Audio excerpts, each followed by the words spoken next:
TBP itu berkolaborasi dari tingkat TK sampai dengan SMK. Nah, kalau ini di kelompok kecil, kalau di kelompok besar, saya bergabung sama guru SD, guru SMK, begitu. Jadi kita yang paling kecil. Kita pilih orang tamu. Di sini nanti adalah data yang dari kita pakai itu sosialisasi, sosialisasi tentang budaya positif, yaitu pembelajaran modul keempat untuk calon guru muda. Dan alhamdulillah sebenarnya dari kemarin itu sudah kita praktekkan sama anak-anak. Jika nanti jenengan kami mintai umpan balik atau refleksi, sebenarnya sudah sesuai dengan yang seharusnya atau belum, gitu ya. Karena di ini TBP itu pembelajarannya ini akan bergerak kepada kurikulum merdeka. Jadi nanti tahun 2024, jadi jenjang TK sampai dengan SMK di negara kita Indonesia ini akan menjalankan kurikulum merdeka. Makanya kenapa ada program guru muda. Jadi jenjang yang paling bawah TK dengan menengah atas itu nanti sama. Nah, saya di sini sudah belajar dulu. Kita bareng-bareng ya sharing ini. Oke, langsung ke budaya positif. Itu nanti kita akan bicara tentang perwakilan paradigma belajar, konsep disiplin positif, keyakinan kelas, kemudian kebutuhan dasar manusia, 5 posisi kontrol guru, dan seksi 3 distribusi. Nanti jenengan kira-kira yang menarik untuk jenengan apa? Karena saya yakin jenengan punya lalu-lalu yang tidak hanya TK, kan? Ada yang di SD, SMP, dan bahkan mungkin ada di SMA dan SMK. Di sekolah itu sebenarnya nanti proses belajarnya itu sama, hanya ragamnya saja yang berbeda. Oke, kita bicara yang pertama tentang perubahan paradigma belajar. Apa itu? Yaitu perubahan penting yang terjadi ketika cara berpikir yang selalu melakukan sesuatu jadi dengan cara baru yang berbeda. Jadi kita belajar untuk tidak selalu belajar pada zona nyaman. Oke.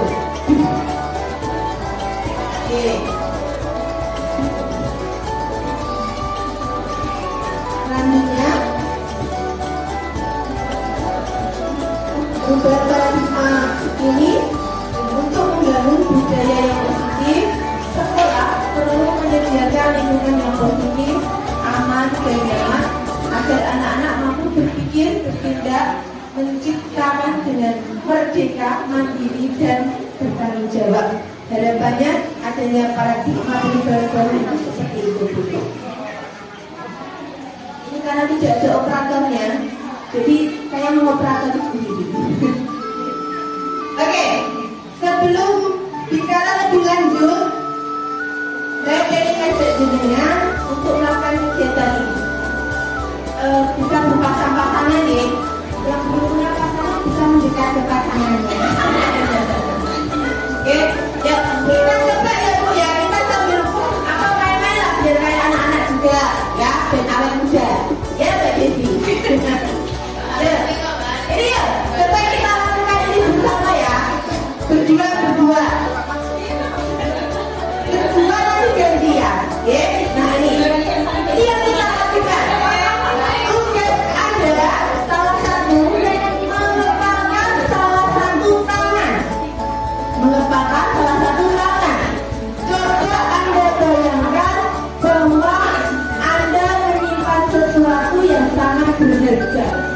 Kita nih bawa apa dulu ya, sesuatu yang berharga. Dan Anda perlu menjaga benda tersebut karena berharga dijaga, betul? Nah, karena begitu pentingnya untuk kehidupan Anda benda berharga tersebut, tugas rekan Anda, teman Anda di sebelahnya, ya, makanya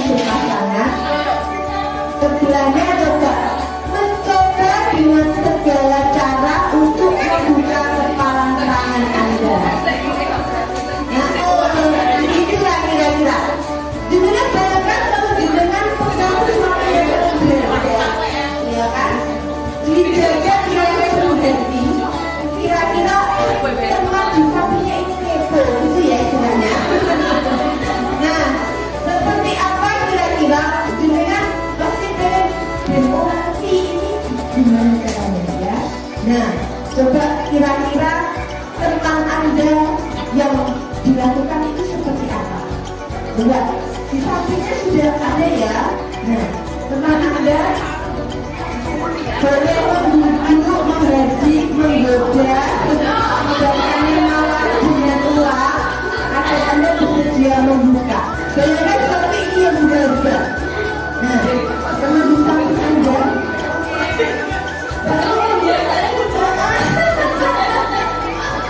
ya beda ya. Nikmat yang berharga. Nah, kira-kira kalau itu kita lakukan ke anak-anak gimana Bu? Mungkin kalau apa digoda mungkin sama temen itu sampai di sini dijeli dikira. Nek ora-ora yo ora-ora ojo ibu tante itu mesti kan. Nah, itulah seperti itulah. Sebenarnya sama-sama kita kira. Nah, ilusinya itu seperti itu. Pada dasarnya kita itu tidak dapat memaksa jenengan sebagai orang dewasa ataupun ke anak-anak. Kita tidak bisa memaksa untuk berbuat sesuatu jikalau anak memilih untuk tidak melakukan. Kalau sudah punya saya, mau digoda seperti apa? Kalau memang tidak ingin menunjukkan, ya tidak ditunjukkan, walaupun tampaknya kita itu sebenarnya mengontrol diri kita. Kita harus mengontrol diri kita apa yang ingin kita lakukan dan apa yang tidak ingin kita lakukan. Ya, jadi anak-anak pun seperti itu. Dan tidak menunjukkan punya dikontrol ya, berpegang teguh pada dirinya. Nah, saat bentuk kontrol itu menjadi kebutuhan dasar diri anak. Teori kontrol menyatakan bahwa semua perilaku memiliki tujuan, bahkan terhadap perilaku yang tidak disukai. Intinya kita anak-anak, kami sebagai pendidik maupun jenengan sebagai orang tua itu memiliki atau punya keinginan masing-masing, gitu ya.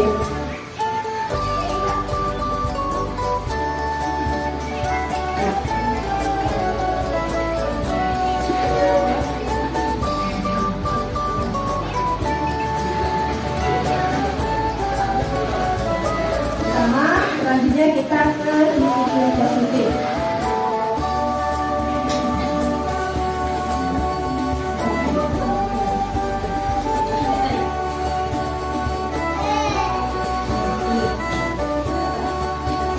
Positif kita dalam penerapannya disiplin positif itu dibuat melalui kesepakatan antara guru dan siswa. Proses pendisiplinan terhadap anak itu tanpa memberikan ancaman atau tanpa memberikan hukuman. Jadi sebuah kesepakatan antara anak dan guru. Kemarin kami sudah mencoba membuat kesepakatan dengan anak-anak secara umum dan ada yang antara gitu lah. Nanti kami menunjukkan seperti apa. Dengan menerapkan disiplin positif, guru dapat meningkatkan kesadaran siswa dalam membentuk karakter yang positif. Harapan kami dengan adanya kesepakatan ini adalah budaya positif untuk anak-anak, dan budaya positif ini diharapkan tidak ada yang namanya hukuman lagi, karena dari kesadaran anak-anak sendiri, kita antara guru dan anak sudah sepakat. Jadi harapannya anak itu mengerti sendiri. Jadi kita tidak usah menghukum, tapi hanya sekedar mengingatkan gitu. Karena kami ingin membuat anak itu terlibat dan benar-benar praktek. Kita praktek sama anak-anak untuk membuat peraturan kelas itu bersama-sama. Ini saya menunjukkan gambar, ada 5 gambar, yang saya lihat sudah terbiasa anak-anak lakukan sebenarnya, dan harapannya itu nanti menjadi sebuah keyakinan bersama. Yang pertama itu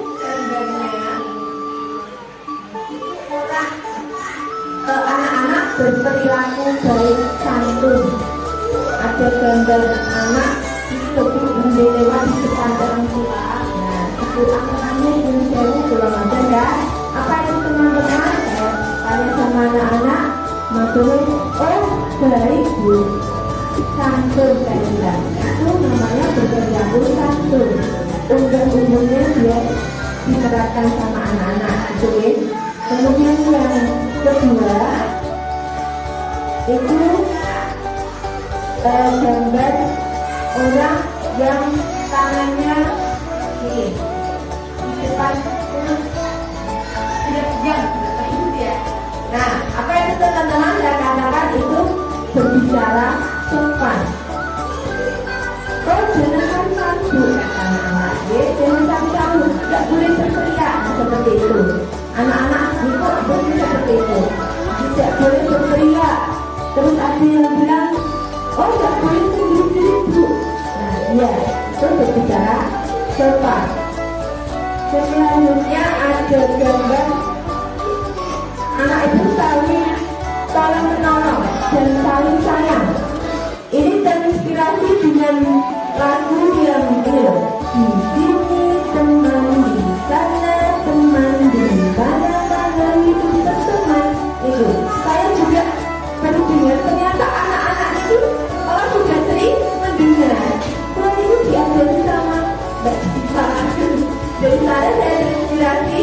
Oh kita berkeyakinan keras, saling tolong dan sayang. Kemudian yang utama sebenarnya yang saya soroti itu adalah ini, kehadiran anak. Waktu dari setengah 8 itu kegiatan itu tidak begitu anak. Nah ini saya bilang ke anak-anak, kalau berangkat sekolah dari rumah setengah 8 masuk jam berapa?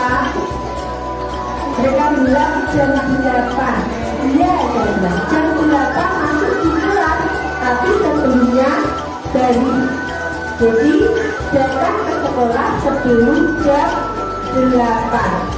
Nah, harapan kreativitasnya apa? Datang tepat waktu. Oke.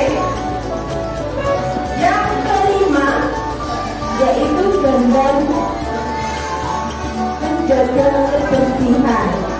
Kemarin di kelas B sebelum ada inspirasi dari kelas ini, saya sudah membuat kesepakatan bersama dengan anak-anak untuk membuat tiket kayak KFC gitu. Sebenarnya bunyi awalnya saya tanya sama anak-anak, teman-teman di rumah suka membantu ibu buat kerja gitu. Dan mereka ini jawabnya gitu. Ibu, saya suka nyapu. Ada yang bilang suka ngebet. Dan sama satu ibu bilang suka mencuci piring. Gitu. Oke? Nah dari sana, oke. Kalau gitu teman-teman kalau di sekolah mau nggak ya membantu ibu kayak gitu? Oke. Nah, jadi sana saya buat tiket jadwal. Kenapa dijadwalkan bu? Karena kalau tidak dijadwalkan itu mesti disebut. Kalau misalnya siapa yang ingin membantu, kamu lagi capek. Nah gitu. Makanya kenapa dibikin jadwal? Dia setiap hari ini dia ada membantu dan tidak rebutan. Kemudian ini apa itu semuanya kebagian gitu, pernah membantu. Jadi kalau mereka bisanya di rumah, dengan di rumah bisa juga sama-sama bercerita gitu deh. Makanya kenapa dibuat tiket. Jadi kalau tiket saya ibu gitu deh. Tapi ini jadwal tiket tersebut masih bersifat apa nih? Belum sakral gitu nih. Kita hanya berusaha untuk mencoba membiasakan anak untuk mau membantu. Dan terutama ini sedang melakukan kelas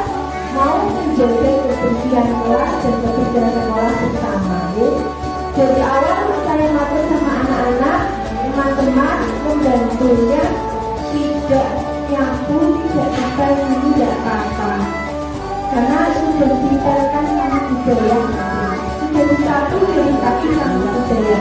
Teman-teman membantu ini di bawah ada tanaman, tolong dibantu menyiram. Di atas teman-teman sebelum masuk, sebelum kita belajar, tolong alat tulisnya disiapkan. Kalau papan tulisnya ini penuh, tolong dihapuskan. Kemudian meja ini itu kena debu teman-teman, jadi ada sulap, tolong dibersihkan, disulap gitu. 5 saja yang menurut saya anak-anak sudah sering lakukan. Jadi kita yang di rumah minta tolong sebelumnya dicek lagi. Di sekolah sudah seperti itu, yang awalnya saya tanyanya di rumah juga seperti itu, biar anak-anak terbiasa. Ampun dan ngepel. Kami juga tahu anak-anak itu seragam, kasihan kalau kotor. Karena itu juga ketika saya pakai seragam, seragam ini belok ya, gitu Jadi anak-anak itu tidak pel dari aku saya katakan 5 hal itu tadi. Hormat itu apa? Bekerja seperti apa? Diterima dan dimiliki. Kami meyakini bahwa penting untuk merasa diterima pada suatu kelompok dan saling peduli satu dengan yang lain. Nah, seperti itu contohnya. Nah, ini dalam menerapkan keyakinan kelas, jika terjadi pelanggaran, tentu akan ada sanksi atau hukuman atau restitusi. Hanya saja hukuman sanksi ini tidak bersifat fisik. Hukuman atau sanksi ini kita berdasarkan restitusi. Apa itu restitusi? Nanti ada di slide selanjutnya. Hukuman bersifat tiba-tiba atau tidak berencana.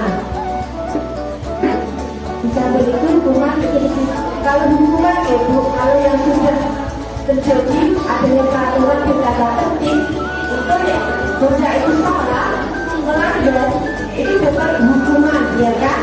Hukuman itu tuh ada karena dibuat oleh pihak sekolah, oleh guru, ya kan? Nah, kalau sekarang ada keyakinan kelas itu hukuman diganti dengan restitusi. Nah, restitusi ini tidak bersifat tidak bersifat tiba-tiba, tapi sudah tersusun, terstruktur, sistematis, gitu. Nanti ada contohnya, saya juga sudah mencoba membuat restitusi lagi. Kemarin saya video sama Mas Bima, ini Mbak restitusi sama Mbak Diva.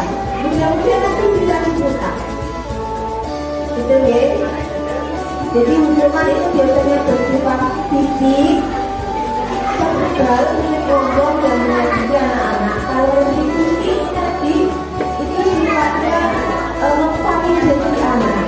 Jadi anak ini mengakui bahwa dia salah, dia tahu kalau itu salah, tidak benar dan tidak boleh diulangi. Kemudian kalau maaf loh, tahu sendiri kalau memang hal yang dilakukan itu salah dan harus minta maaf itu dari anak sendiri. Itu restitusi. Nah, ini ya tadi yang keyakinan kelas yang sudah disepakati sampai juta-juta loh Bu, juta-juta sama anak-anak itu di kelas atas. Kemarin baru kesepakatannya, cuma validasinya pengesahan baru di kelas B. Jadi ketika di kelas B ada anak yang suka bersedia, yang punya keras-keras, dan saya ingatkan teman-teman, kita sepakat kemarin bagaimana itu. Jadi teman-teman yang lain mengingatkan, tidak boleh bicara keras, tidak sopan. Nah, jadi teman-teman tahu sendiri. Kemudian ketika ada yang misalnya jalan-jalan ketika belajar atau mengganggu temannya, ngajak temannya bermain, itu saya ingatkan, teman-teman kemarin kita katakan seperti apa, harus berbuat baik ketika belajar, harus manut. Nah iya Bu, itu tidak berbuat santun gitu. Jadi teman-teman sudah tahu sendiri. Oke Bu, ya kita mulai. Kita lanjutkan dulu ke pemenuhan 5 kebutuhan dasar manusia. Manusia kita semua termasuk anak dan kita orang dewasa.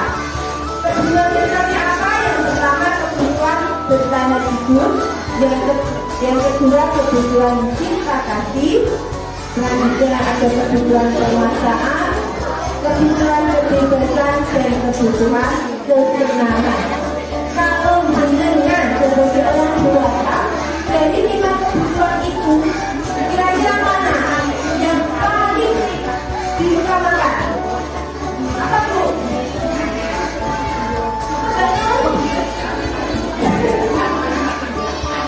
Ada 5 kebutuhan tadi: bertahan hidup, cinta kasih, penguasaan, kebebasan, kesenangan.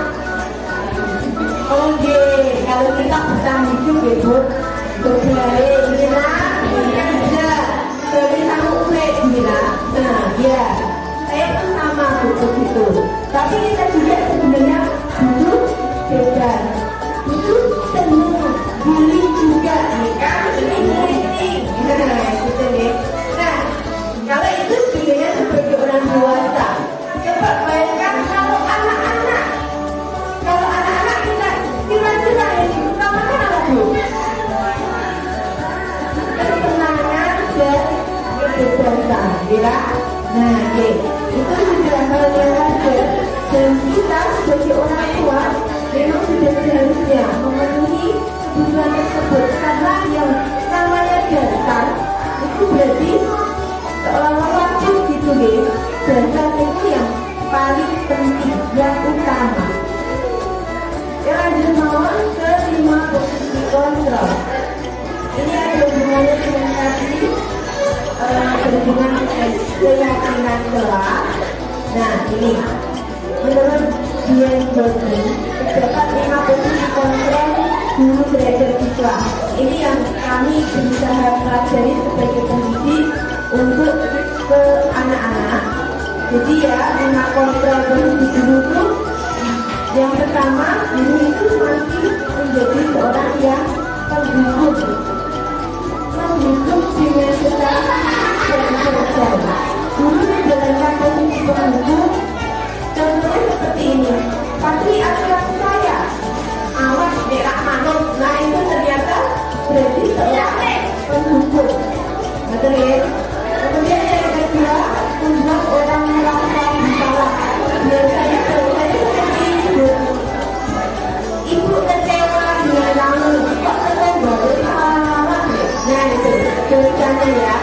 Kemudian kamu ini beberapa kali sih dikasih tahu, kok masih seperti itu saja.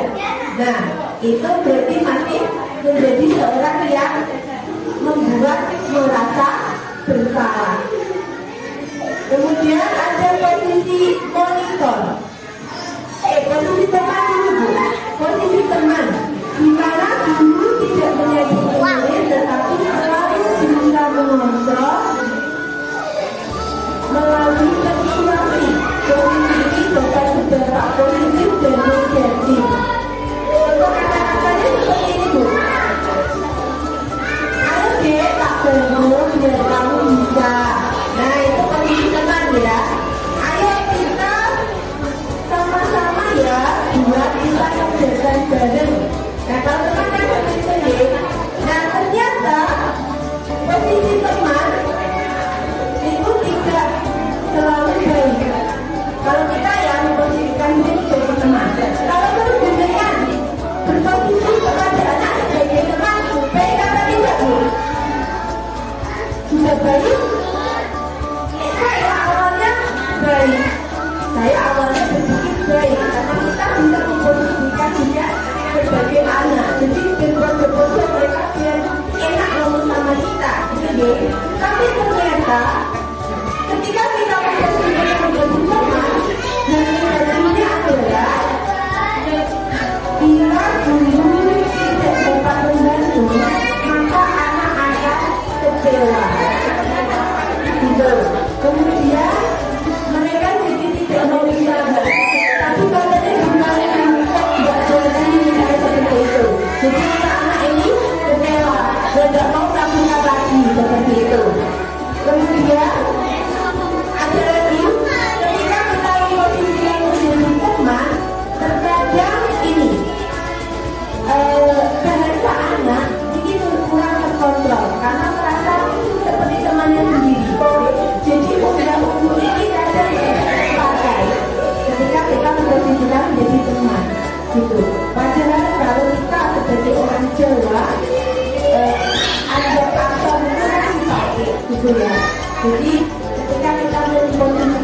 jadinya itu tadi biasa anak jadi tidak terbiasa. Ini misalnya seperti itu kan kalau misalnya satu macam itu, nah jadi itu negatifnya. Kemudian posisi yang keempat yaitu monitor atau memantau. Posisi memantau ini berdasarkan peraturan dan konsekuensi yang meningkatkan hubungan tersebut. Pernyataan seperti ini. Aturannya apa ya? Apa yang bersangkutan tadi? Nah, seperti itu. Seperti yang saya katakan tadi di depan, ketika anak-anak jika mereka melakukan istilahnya kesalahan, ingatkan. Maka kita apa teman-teman? Jadi posisi sebagai mantau, oke? Kemudian posisi yang kelima, ini yang diharapkan kita dan jadinya bisa sebagai orang tua bisa menjadi manajer. Apa itu posisi manajer ini? Kita dapat berbuat bersama dengan anak, mengajak mereka bertanggung jawab atas perilakunya, kemudian mendukung mereka menemukan solusi dari permasalahannya. Jadi anak-anak diajak menganalisis kebutuhan dirinya dan kebutuhan orang lain. Yang terpenting adanya kolaborasi atau kerjasama antara kita dengan anak. Biasanya kata-katanya seperti itu. Apa sih yang sudah kita yakini? Apa sih yang sudah teman-teman tahu tentang hal ini? Gitu ya. Nah, jika kita sudah meyakini apa yang memperbaiki, kalau sudah tahu ini salah, kita harus seperti apa? Seperti itu. Kemudian apa rencananya untuk memperbaiki? Seperti itu. Kalau anak-anak biasanya kalau sudah tahu salah, kemudian minta maaf. Jika bersangkutan dengan teman, kita ingatkan berarti mau ya minta maaf sama temannya, tidak mengulangi lagi ya. Nah begitu, itu posisi manajer. Oke, jadi untuk 5 posisi kontrol itu mencapai posisi manajer.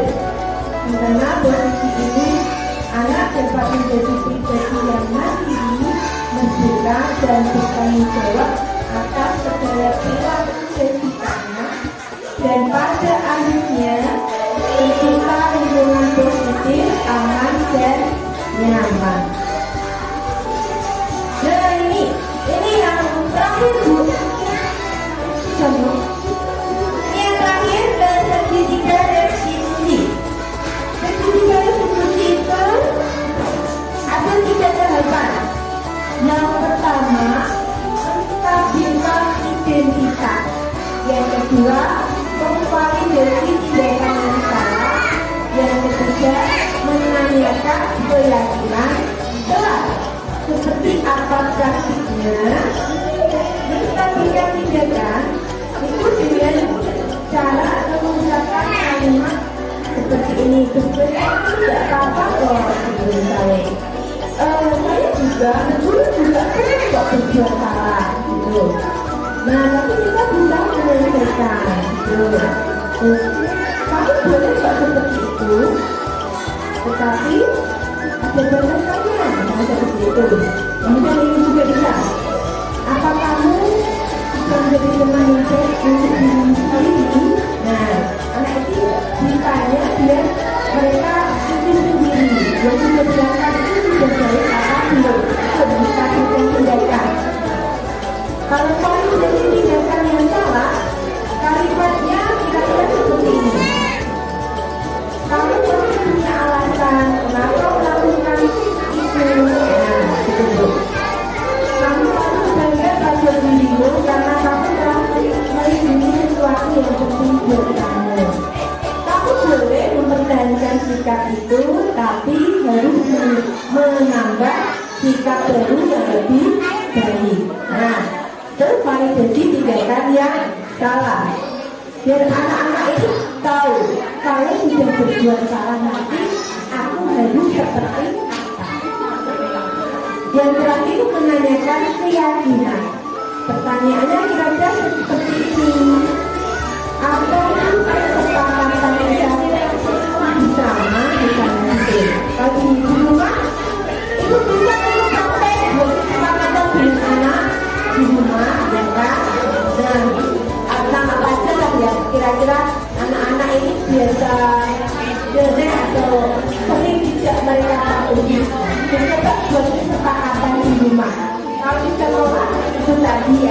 sudah diperlihatkan. Jadi kalau anak-anak itu melakukan kesalahan, kita tinggal mengingatkan. Itu menanyakan keyakinan. Nah, ini praktek sedikit dari diskusinya.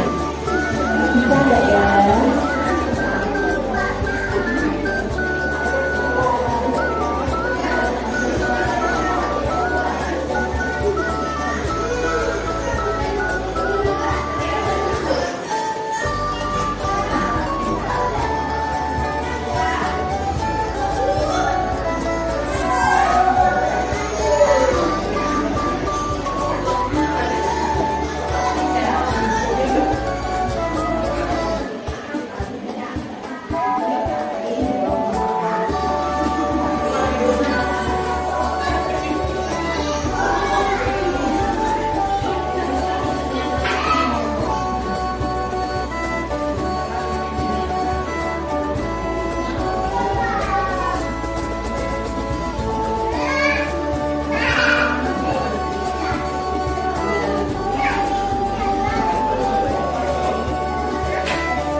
Registrasikan identitas ya.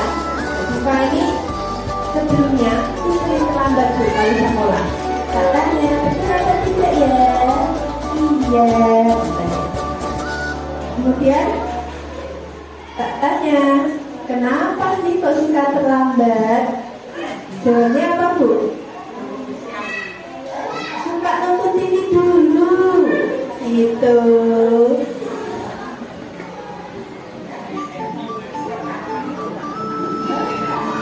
Nah, kemudian saya tanya, kayak begitu tuh berarti benar apa salah? Salah. Kalau sudah tahu salah, harus gimana? Oh, besok kalau mau sekolah, mau pagi-pagi, mandi, intervisinya sebentar. Nah, begitu. Nah, itu berarti sudah jadi tindakan yang salah ya, tidak punya ide dari seperti apa.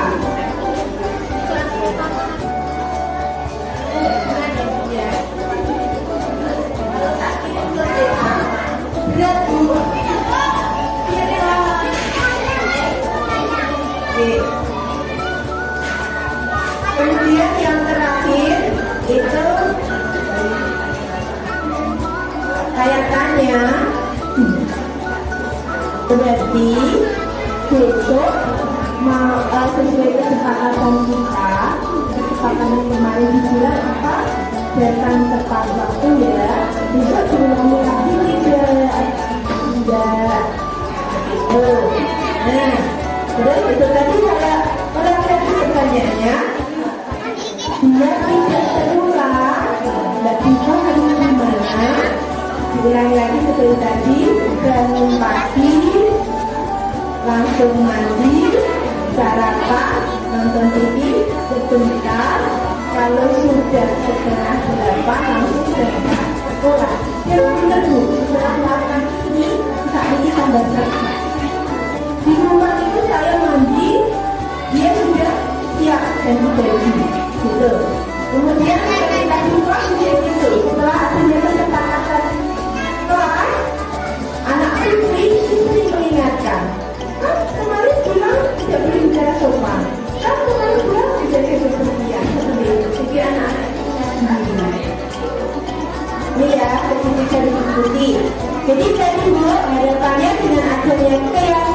kelas, apabila anak-anak ini melakukan kesalahan, mereka tahu sendiri. Kita hanya sekedar mengingatkan, bukan menjadi tindakan mereka yang salah. Biar mereka menemukan solusinya sendiri. Mereka mikir aku harus seperti apa biar tidak berbuat lagi, tidak mengulangi kesalahan lagi. Kemudian saya tanya sama ini bagi saya, kalau sudah tidak bersalah, pengennya seperti apa? Biar saya menjadi anak yang soleh-soleha. Nah itu akhir jadi pendidikan restitusi. Harapannya nanti anak ini tahu harus berbuat apa supaya dia menjadi anak yang lebih baik. Kalau di sini diingatkannya biar menjadi anak yang soleh-soleha gitu ya. Jadi ingatnya gitu. Tiap anak itu mesti di hadapannya gitu. Biar jadi anak yang soleh-soleha, masuk surga gitu. Gitu ya. Mungkin ini Mbak Ayu, maaf ya jadi tak share karena saya belum ini sebelum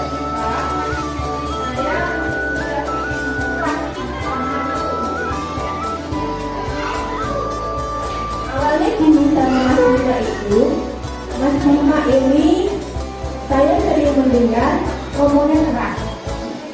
Kita mendengarnya atau ngajak main itu mesti teriak-teriak.